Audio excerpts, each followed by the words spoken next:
Selamat datang di channel Pemuja Malam. Jangan lupa like, share, and subscribe ya. Terima kasih.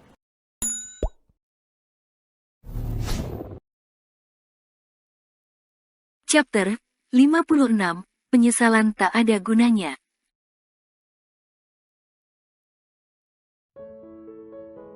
Arfian mengalihkan pandangannya, tatapannya terhenti pada seorang wanita yang duduk di sebelah Tuan Jason. Arfian begitu terkejut, sebelumnya dia tak menyadari keberadaan Erlin. Bahkan, wanita itu dengan rela dirangkul oleh Tuan Jason. Tuan Jason, apa Anda membawa putri Anda? Tanya Arfian dengan tersenyum ramah.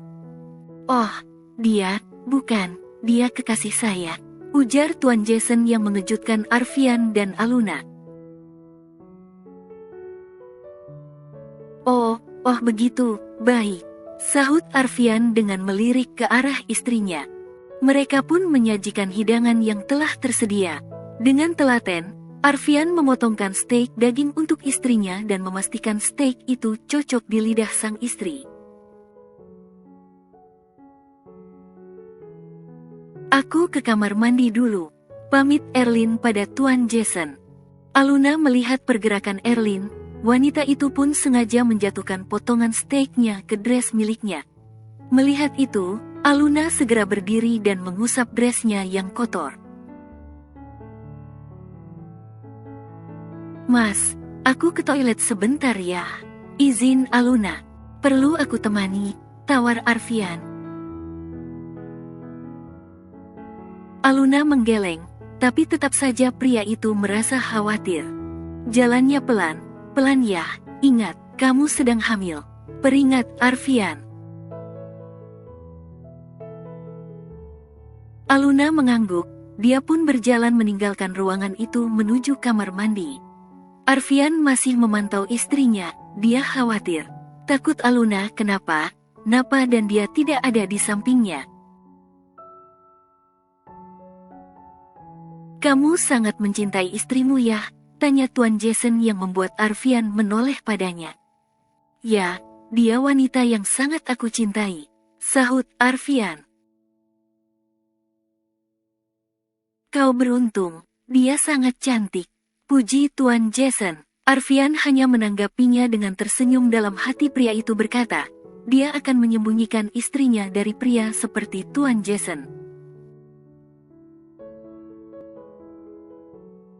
Sementara Aluna, dia melihat Erlin yang sedang mencuci tangan di wastafel. Lalu, wanita itu menghampirinya dan turut melakukan hal yang sama dengan Erlin. Melihat kedatangan Aluna, Erlin menghentikan kegiatannya. Begitupun dengan Aluna. Sejak kapan kamu dan Mas Effendi bercerai? Tanya Aluna tanpa menatap ke arah Erlin. Kami belum bercerai. Lirih Erlin yang mana membuat Aluna menoleh menatapnya. Mas Effendi, dia selingkuh dengan rekan bisnisnya. Dia melakukan hal yang sama seperti apa yang dia lakukan dulu padamu. Aluna, aku minta maaf atas kesalahanku padamu termasuk merebut Mas Effendi dulu. Perkataan Erlin membuat Aluna terdiam.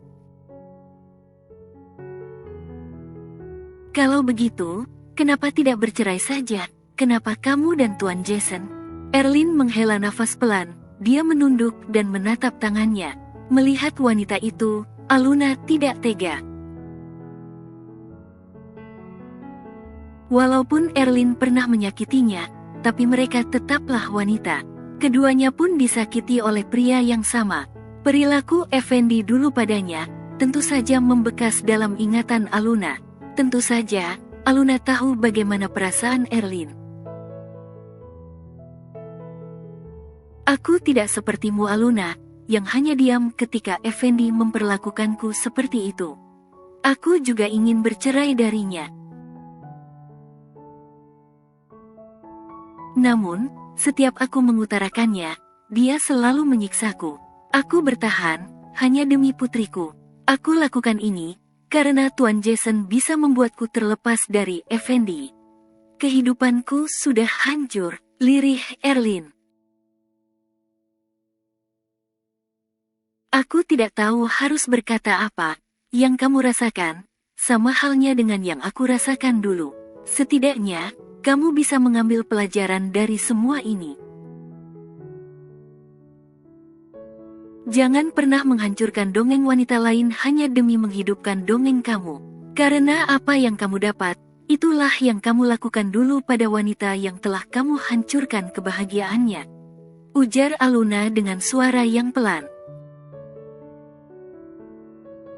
Erlin terdiam, perkataan Aluna menamparkan dirinya. Dia telah menghancurkan pernikahan wanita lain hanya untuk mempertahankan cintanya dengan Effendi. Penyesalan tak ada gunanya, Erlin hanya bisa memperbaiki dirinya. Aku harap kamu mendapatkan kebahagiaan setelah ini, Erlin.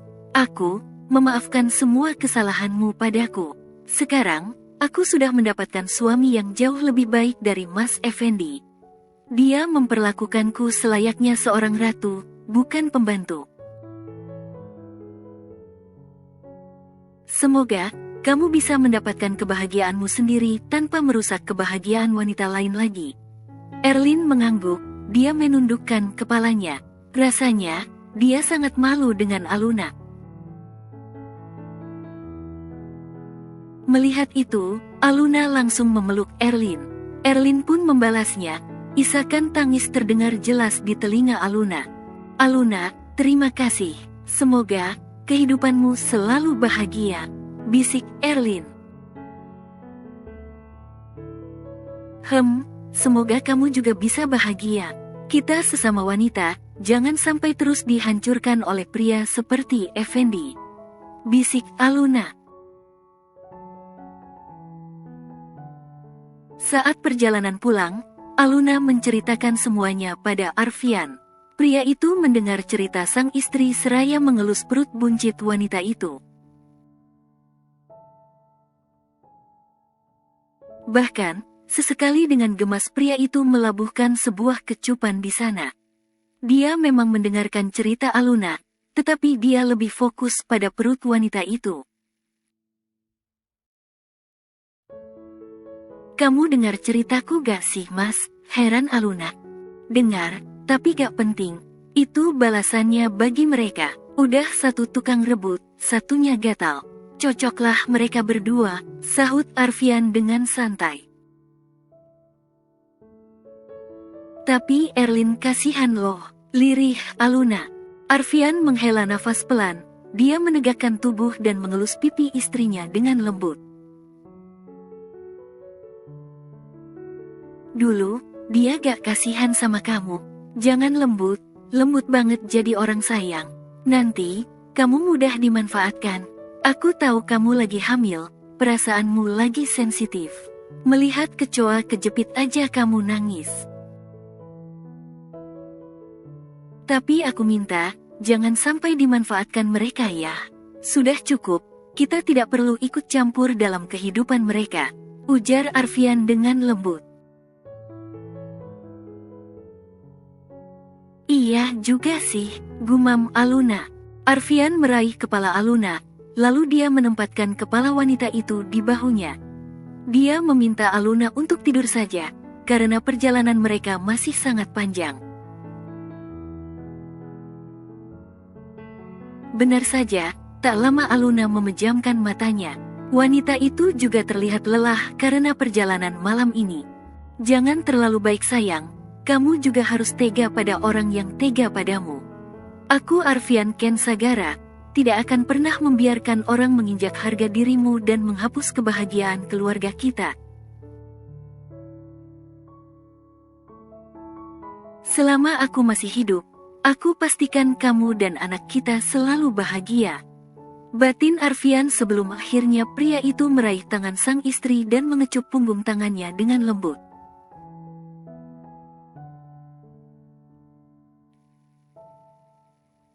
Nelendra dan Mega sepakat untuk menikah di bulan ini.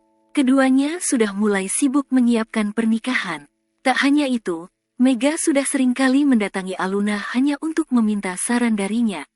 Aluna dengan sigap pun menyalurkan idenya tentang konsep pernikahan. Nanti pakai dekornya ala princess aja, biar keren gitu. Usul Aluna. Ih enggak ah, orang aku mau ada dangdutnya kok. Sahut Mega yang mana membuat Aluna melongo tak percaya.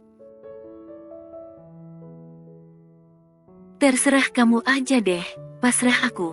Seru Aluna. Menurutmu, baju ini bagus untukku gak? Tanya Mega seraya menunjukkan foto gaun pada Aluna. Aluna melihat gambar gaun yang Mega berikan. Menurutnya, gaun itu terlalu ramai. Wanita itu akhirnya memilih yang lain dan menunjukkannya pada Mega. Melihat pilihan Aluna, Mega tersenyum lebar. Pilihanmu selalu yang terbaik, seru Mega dengan semangat. Onti, Arega berlari masuk ke dalam kamar Aluna seraya membawa sebuah piring. Arega bawa apa sayang? Tanya Mega seraya membantu Arega membawakan piringnya. Buah, buat onti cayang na lega kama dedek comblo, seru Arega seraya menatap Aluna. Buat mami mana? Tanya Mega pada bocah menggemaskan di hadapannya. Mega sudah membiasakan Arega memanggilnya mami. Dia telah menetapkan panggilan itu untuknya. Sebab, panggilan mama sudah diberikan pada mendiang Divya. Mega tidak ingin mengambil hak yang seharusnya Divya dapatkan. Maka dari itu, dia membiarkan Arega memanggil mami padanya. Buat mami cantik, ada di dapur, kata Om Pian ambil cendili. Sahut Arega dengan tersenyum lebar. Mami cantik, itu sebutan Arega untuk Mega. Panggilan kesayangan, seperti yang ia lakukan pada Aluna. Keduanya pun tertawa kecil mendengar celotehan Arega. Namun, beberapa saat kemudian, tawa mereka terhenti saat mendengar ringisan dari Aluna. Au, ringis Aluna. Kenapa, perutnya sakit, seru Mega dengan panik. Aluna menggeleng. Enggak tahu, dari semalam gini terus. Sakitnya hilang timbul, lirih Aluna. Kamu mau melahirkan Aluna, seru Mega dengan mata membulat sempurna. Aluna memukul pelan tangan Mega seraya berdecak kesal. Enggak lah, 9 bulannya minggu depan. Ini masih masuk 8 bulan, biasanya sakit kayak gini dinamakan kontraksi palsu. Masih lama lahirannya, terang Aluna. Terus gimana? Kita harus apa? Tanya Mega dengan sedikit panik. Panggilkan Mas Arfian saja, sakitnya terus bertambah. Lirih Aluna. Mega mengangguk, dia segera keluar memanggil Arfian. Tampak, raut wajahnya terlihat sangat panik. Dia menghampiri 2 orang pria yang sedang asik berenang di kolam renang pribadi rumah itu. Melihat kedatangan Mega yang terburu-buru, membuat kedua pria itu menatapnya dengan tatapan bingung. Kenapa, ada pinjol datang? Tanya Nalendra dengan tatapan polosnya. Kamu pinjol Endra, kok gak bilang, bunganya berapa? Sahut Arfian. Mega ingin menangis rasanya saat ini juga. Bisanya kedua pria itu membahas pinjol. Cukup bercandanya ya, Arfian, istrimu katanya sedang kontraksi. Perutnya sakit, pekik Mega yang mana membuat senyuman Arfian luntur seketika. Apa? Pria itu keluar dari kolam dengan keadaan yang panik. Dia segera mengambil batrobe dan memakainya seraya berlari.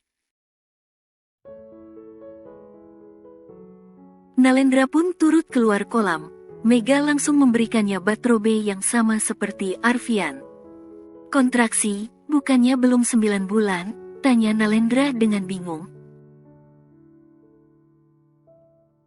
Ya aku mana tahu, bisa aja akan maju tanggalnya, seru Mega. Nalendra mengangguk, dia pun turut berlari mengejar Arfian yang sudah menghilang dari pandangannya. Sementara di kamar, terlihat Arfian yang tengah memeriksa kondisi istrinya. Raut wajah Aluna terlihat sangat pucat, keringat membasahi keningnya. Sakit, lirih Aluna. Kita ke rumah sakit sekarang. Putus Arfian dengan mukanya yang memerah. Kamu ganti baju dulu, seru Aluna di sela kesakitannya saat melihat sang suami yang belum memakai pakaian. Lama, bantah Arfian dan berniat akan menggendong istrinya itu. Pria tersebut sudah menyelipkan tangannya di bawah tubuh sang istri.